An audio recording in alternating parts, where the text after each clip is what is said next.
तो जी हाँ प्यारे छात्रों, अगर आप चाहते हैं कक्षा 7वीं के विषय हिंदी के पेपर में हम पूरे 60 में से 60 नंबर लेके आए, तो मेरे प्यारे रसगुल्लो यहाँ पे फटाफट आपको ये क्वेश्चन पेपर याद कर लेना है, क्योंकि आप इसी क्वेश्चन पेपर से 6 मार्च के पेपर में हिंदी के पेपर में टॉपर बनने वाले हैं। तो चलिए बिना किसी देरी के इस क्वेश्चन पेपर को शुरू करते हैं, और जो छात्र नहीं देखेगा तो वो बहुत पछताएगा। फटाफट पढ़ लेना, पूरे क्वेश्चन इसे रट लेना। सबसे पहले बात करें, 2.5 घंटे आपका समय है, 60 अंकों का पेपर है, और देखिए आपको इसमें जो है इसका उत्तर आपको उत्तर पुस्तिका में लिखना है। 5 अंक के आपके सही विकल्प वाले क्वेश्चन आएंगे। पहला क्वेश्चन देखिए, बालकृष्ण को क्या अच्छा लगता है?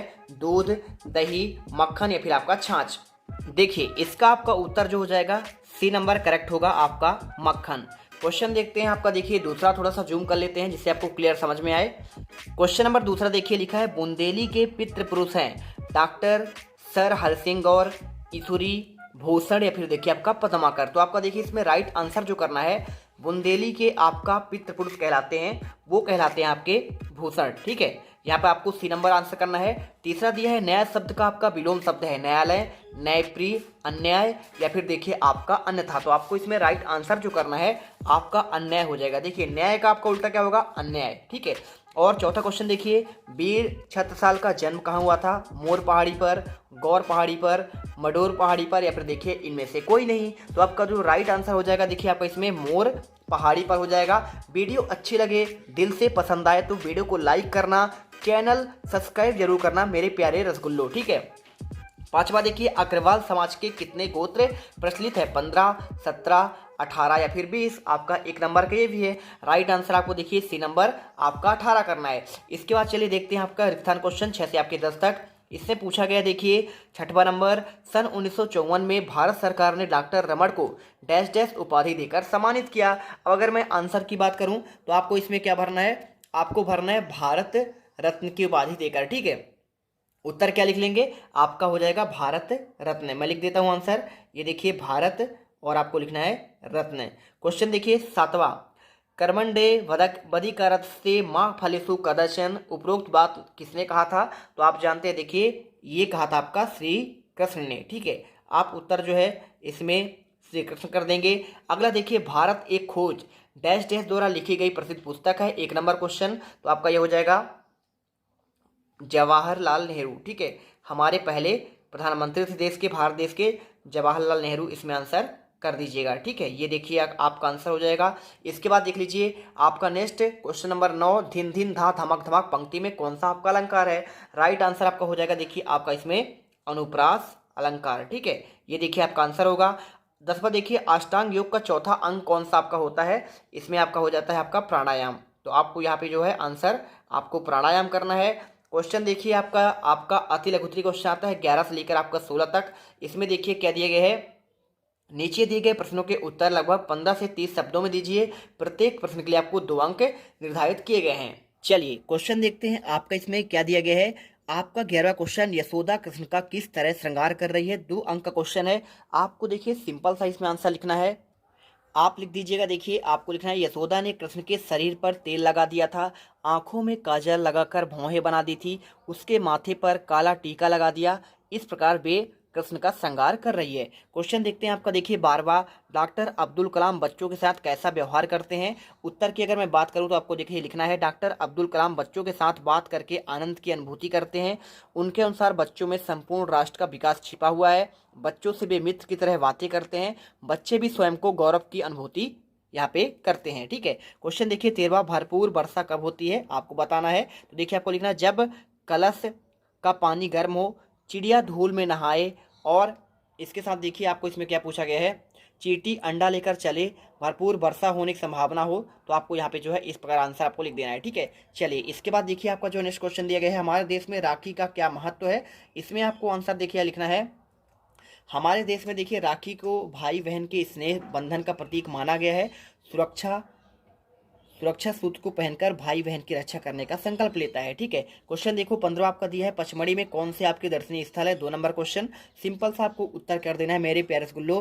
पचमढ़ी में अनेक दर्शनीय स्थल जैसे धूपगढ़, चौरागढ़, महादेव मंदिर, सूर्योदय सूर्यास्त के अनुपम दृश्य दिखाई देते हैं। यहाँ पर स्थित 5 गुफाएं भी पौराणिक महत्व के रखते हैं। ठीक है, 16 क्वेश्चन देख लीजिए। क्या दिया गया है, मेरी भावना कविता में कवि ने किन किन पर साम भाव रखने की बात कही है।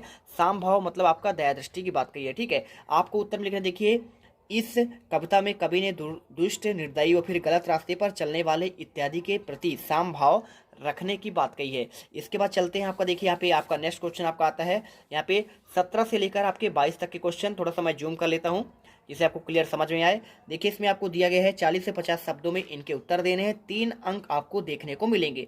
17 क्वेश्चन, तात्या टोपे के चरित्र की आपको विशेषता बतलानी है। चलिए आपको इसका आंसर प्रोवाइड कराते हैं। उत्तर में आपको लिखना, देखिए तात्या टोपे लक्ष्मीबाई के एक सहयोगी थे। वे प्रथम स्वतंत्रता संग्राम 1857 के सेनानी है। वे मातृभूमि की सुरक्षा और स्वराज की नींव का आधार है। वे निर्भीक होकर शत्रु से लोहा लेते हैं। क्वेश्चन अगला देखो आपका 18वां, हमें अपने साथ किन्हें लेकर चलना चाहिए। 3 नंबर क्वेश्चन, तो देखिए हमें अपने साथ जमाने को लेकर चलना चाहिए, साथ ही पिछड़े हुए लोगों को भी आपको आगे बढ़ाने की कोशिश करनी चाहिए। 19वां, देखिए डॉक्टर रमन की क्या क्या अभिलाषा थी, यानी क्या क्या इच्छा थी। तो देखिए आपको अभी डॉक्टर रमन की अभिलाषा थी कि हमारा देश वैज्ञानिक खोजों के मामले में अपने पैरों पर खड़ा हो जाए और हमें विदेशों का मुंह ताकना ना पड़े। जैसे वर्तमान परिस्थिति में देखिए नासा के ऊपर हम लोग पहले क्या था, भूतकाल की बात कर रहा है कि नासा से हम लोग क्या थे, आश्रित थे, लेकिन वर्तमान में हमारे यहाँ इसरो का देखिए विकास हुआ है और बहुत ही बेहतरीन काम कर रहा है और हम जो है आत्मनिर्भर बन चुके हैं। इसके बाद देख लीजिए आपका दिया है 20वां, राजा और आखेटक के बीच क्या विवाद हुआ। उत्तर में आपको देखिए लिखना है, राजा और आखेटक के बीच यह विवाद हुआ कि राजा उस घायल हंस पर अपना अधिकार बता रहा है और उधर आखेटक भी कहता है कि इस पर मेरा अधिकार है क्योंकि मैंने इसे मारा है, और इस तरह रक्षक और भक्षक के मध्य अधिकार का विवाद हो जाता है। इसके बाद देखते हैं आपका देखिए क्वेश्चन 21वां, गंगा नदी में नेहरू जी ने कौन कौन सी भावनाएं लिपटी हुई हैं। 3 नंबर क्वेश्चन, तो देखिए आपको उत्तर थोड़ा सा बड़ा आपको लिखना है। ठीक है, इससे आपको लिखना पड़ेगा, नेहरू जी ने देखिए गंगा जी को बेहद करीब और लंबे समय तक देखा और लिपटी हुई गंगा के प्राकृतिक सौंदर्य, उनके पल पल बदलते स्वरूप, पग पग परिवर्तित होते हुए मार्ग के मनोरम दृश्य सदैव स्मृति पटल पर ताजा रहते हैं। गंगा जनता की सर्वप्रिय नदी है, वह तो भारत की प्राचीन सभ्यता की प्रतीक है। वास्तव में गंगा नेहरू के लिए एकमात्र नदी न होकर भूत को वर्तमान के मार्ग से होते हुए भविष्य को जोड़ने का एक जीवनदायक स्रोत है। ठीक है, चलिए वीडियो अच्छी लगे दिल से वीडियो लाइक करना, चैनल को सब्सक्राइब जरूर कर लेना है। चलिए 22वां क्वेश्चन देखिए, सुभाष चंद्र बोस ने लोकमान्य तिलक को विश्व के महापुरुषों की प्रथम पंक्ति में स्थान मिलने पर सिफारिश क्यों की है। इसके अगर मैं आंसर की बात करूँ, देखिए आपको लिखना है, सुभाष चंद्र बोस ने सिफारिश की है क्योंकि लोकमान्य तिलक को विश्व में महापुरुषों की प्रथम पंक्ति में स्थान मिले, क्योंकि लोकमान्य तिलक प्रतिकूल और शक्तिहारी वातावरण में गीताभास जैसे महान दर्शन की रचना कर सके। उसमें प्रकांड पांडित्य था, प्रबल इच्छा शक्ति थी, उनमें साधना की गहराई और सहनशीलता था। वे बौद्धिक क्षमतावान, संघर्ष शक्ति से संयुक्त थे। उन्होंने वंदे ग्रह के अंधकारमय दिनों में अपनी मातृभूमि के लिए गीता, महाभारत जैसे अतुलनीय ग्रंथ की रचना भेंट स्वरूप प्रस्तुत की थी। चलिए ठीक है ना। इसके बाद देखो आपका 23 से आपके यहाँ पे 26 तक के क्वेश्चन जो आपको मिलेंगे 75 से 100 शब्दों में लिखना है, 4 अंक आपको देखने को मिलेगा। 23वां क्वेश्चन लिखा, छोटा जादूगर का खेल उस दिन क्यों नहीं जमा। उत्तर बहुत सिंपल है, देखिए लिखना है, छोटा जादूगर खेल उस दिन इसलिए नहीं जमा क्योंकि उसे अपनी बीमार माँ की बीमार की दशा सताई जा रही थी, साथ ही उसे माँ के कहे शब्द बार बार उसके मस्तिष्क में कौंध रहे थे। वह उस दिन जल्दी लौटकर आ जाए क्योंकि उनकी घड़ी आपका समीप ही थी। चलिए क्वेश्चन देखिए 24वां, निम्नलिखित अपठित गद्यांश को पढ़कर उत्तर देना है। 5 नंबर का, संस्कृति का समान अर्थ है मानव जीवन के दैनिक आचार विचार, रहन सहन, क्रियाकलाप आदि। वास्तव में संस्कृति का निर्माण लंबी परंपरा के बाद होता है। देखिए संस्कृति के बारे में पूरा इसमें दिया गया है, क्वेश्चन में आपके पूछे गए हैं संस्कृति का आपका क्या अर्थ है। ठीक है, तो सिंपल सा देखिए आपको आंसर लिखना है।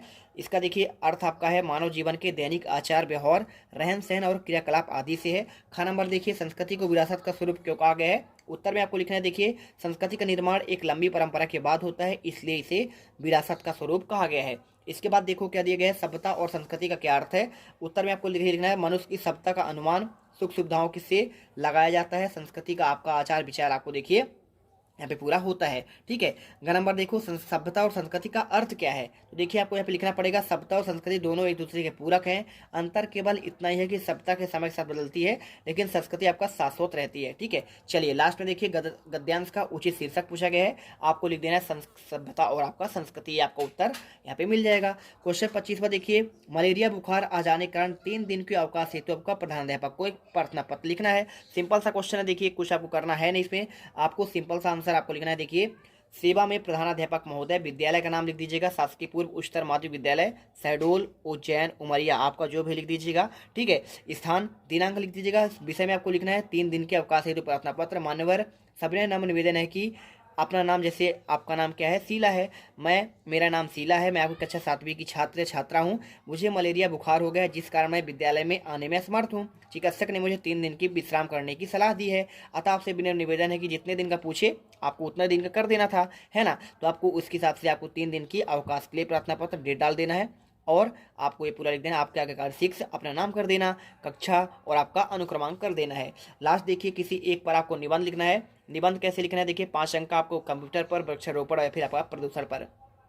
तो चलिए आपको इसमें वृक्षारोपण के बारे में आपको बता देते हैं।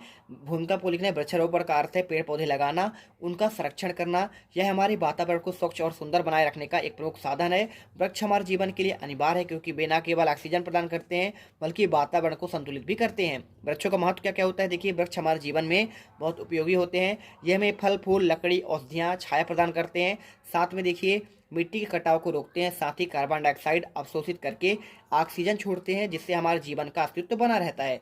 आप देखिए इसकी आवश्यकता क्यों है। आज के समय में तेजी से शहरीकरण और वनों कटाई के कारण पर्यावरण का संतुलन बिगड़ता जा रहा है। ग्लोबल वार्मिंग, बाढ़, सूखा, पर्यावरण देखिए आपका प्रदूषण से समस्या आपका होती है। इन वृक्षों की कमी आपकी होती है, इसलिए आपका अधिक से अधिक वृक्षारोपण करना चाहिए। लाभ आपको लिख देना, देखिए पर्यावरण को शुद्ध और स्वच्छ बनाए रखने के लिए भूमि को उपजाऊ बनाना, जल स्तर को बनाए रखना, वन जीवों को आश्रय प्रदान करना, स्वास्थ्य और जलवायु को संतुलित बनाए रखना। देखिए निष्कर्ष में आपको लिख देना है पूरा, आपको यहाँ देखिए वृक्ष लगाओ और आपका जीवन बचाओ। तो इस प्रकार देखिए हमने पूरे 26 के आंसर दे दिए हैं। फटाफट वीडियो लाइक करो, चैनल को सब्सक्राइब कर लो। इस वीडियो कमेंट बॉक्स पर आपको एक टेलीग्राम का लिंक दिया है, जल्दी से ज्वाइन कर लो। पूरा आपको ये पेपर आपको वहाँ पे प्रोवाइड करा दिया जाएगा। मिलते हैं नेक्स्ट वीडियो पर। जय हिंद, जय भारत। अब तुम लोग गलती से अगर नए हो तो सब्सक्राइब करो, वो जो लाल वाला बटन है उस पर अपने जीजा जी फेंक के मारो या फूफा जी, मुझे नहीं पता, बस क्लिक हो जाना चाहिए। अब मैं भी जा रहा हूं, मुझे मुठिया पेलने जाना है। बाय।